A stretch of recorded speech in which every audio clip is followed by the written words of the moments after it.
Do you want to know how to discipline a 5-year-old for talking back? I'm Nicholeen Peck, and I teach parenting, good communication, and how to build strong family bonds all over the world through the lens of the principle self-government. And in this video, we're talking about 5-year-olds talking back.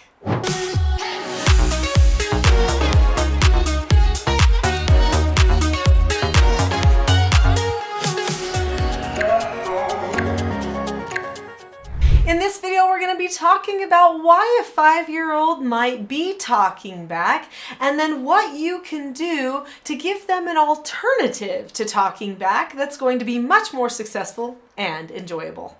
All children have anxiety, and 5-year-olds are no exception. The younger the child is, usually the more elevated the anxiety level is, unless the child has had some other circumstances that have led it to increased anxiety. So a 5-year-old child is still pretty young. Their prefrontal cortex, that logical, cognitive, problem-solving part of the brain, is very small still, which means they're not able to problem solve all of their problems. This increases their anxiety level a little bit more than it would be for an older child. When a child experiences higher levels of anxiety, this causes them to talk back. Of course, there are other things that will cause a child to talk back. So if a child talks back one time and then you talk back to them, well, guess what? They're going to talk back again and again. So with your 5-year-old, if he is talking back to you, be sure not to respond by going back and forth. In fact, there are other skills and principles that your 5-year-old can learn in order to better communicate his ideas with you, or to help get understanding without having to be disrespectful and talking back. There are basic skills that every person should learn for success, especially if you are trying to learn self-government for your family. So there are 4 basic skills that really can be taught as early as age 2. In fact, my daughter even taught some self-government skills to her baby, and the baby learned how to take deep breaths and how to be calm, which was incredible. But by and large, the vocabulary is suitable for ages 2 and up. So the 4 basic skills are taught in these 4 children's books. They are following instructions, accepting no answers and criticism, accepting consequences, and disagreeing appropriately. Each one of these 4 basic skills have a skill set attached to them. For instance, this book here teaches accepting no answers and criticism. When a person accepts no answers and criticism, then they look at the person or the situation, they keep a calm face, voice, and body, they say okay, or they ask to disagree appropriately, and then they drop the subject. That means they don't talk about it or think about it again. They just decide to move on. Now, can you see how every person is going to need this skill? There are always times where things don't go our way, or maybe there's certain things we know we shouldn't do. Well, then those are all no answers. The same goes for hearing criticism from someone. When we hear criticism from a person, this seems like a no answer to us. So these 4 basic skills, in fact, these children's books are ideal for age 5. In fact, these skills are going to be perfect for a 5-year-old. Where their brain development is at, they are putting together so many pieces and learning how to problem solve so much better. So these skills are going to come in at just the right time if you're teaching them starting at age 5. But don't worry, you can teach them before or after. I've taught these 4 basic skills to children who were 17-year-olds who came to my home as foster children and had to learn the skills for the first time at age 17. They learned them quickly, they learned them well, and saw the benefit for them. So this is going to be very helpful. We're going to talk about which skills are best for talking back behaviors, but before we do, what is going on at your house? When are they talking back? Let me see if I can help you. Leave me a question or a suggestion in the comments below. Speaking of the skill accepting no answers and accepting criticism, there are 4 steps to that skill.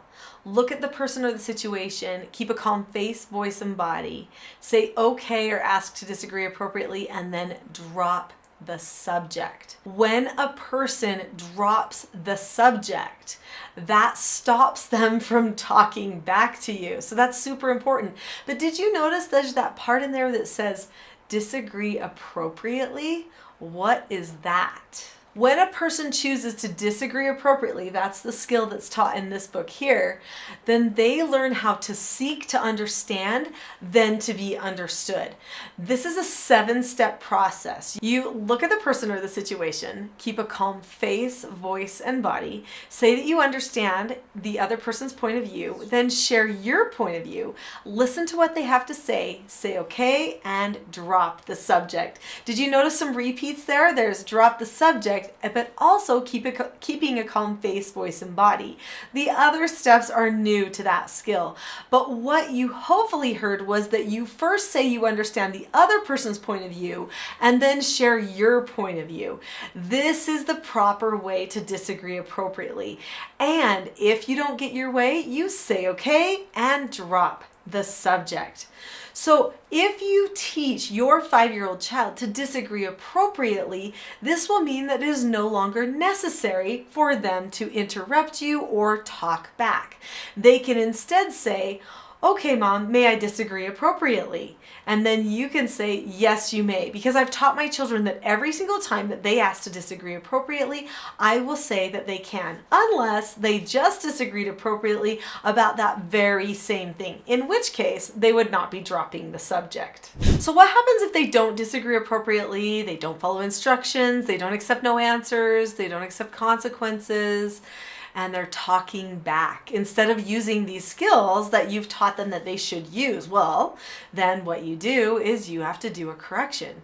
Now, correcting children does not have to be a negative thing. I think oftentimes when we think of discipline, we think, okay, they've got to feel the pain of it, they've got to know it's wrong, and we kind of hit it a little too heavy. The most important part of disciplining or doing an effective correction is actually just making sure that they get the opportunity to practice things the right way, and that they have a moment of analysis, and that they can accept it too, because a person won't learn self-government very well if they don't get the opportunity to accept their negative consequences. So I do the steps to what I call an effective correction. This book right here, Parenting a House United, teaches how to correct the problems when they occur. In fact, this book teaches how to set up an environment where the whole family can learn self-government better.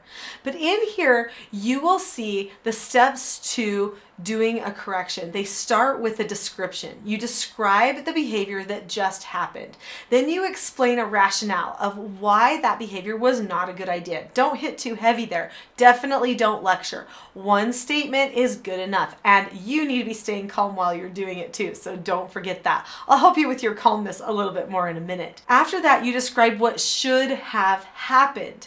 Then you tell them what negative consequence they earned. So in here, I talk about our consequence system and what is more effective than other things. Some people use consequence systems that actually hurt the teaching moment for the child. So we want to make sure that the consequences are participating really well in the teaching. Anyway, after that, the child says, okay, they do their consequence, they check back, and then you have a practice session where you role play things the right way and have some similar situations that you role play so that they can practice seeing the same principle in a different circumstance. When a correction is done like this, it decreases the anxiety for the child and makes it so that the child is not going to want to talk back as much, because it doesn't seem like a power struggle. It doesn't seem emotional. It doesn't seem like it's tearing them down. Oftentimes children want to talk back because they feel like something has happened unjustly. They want to rationalize or be understood. Another thing is, if they have the skill disagreeing appropriately, they can always disagree appropriately for the correction. This also makes it so that they get the opportunity to have a voice and be understood.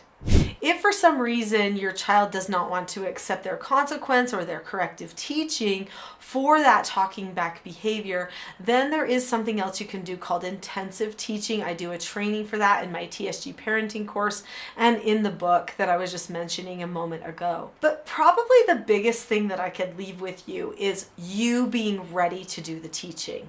You being calm enough and prepared enough to connect with the child during the correction. Did you know that you should feel closer to a child during and after a correction than you even did before?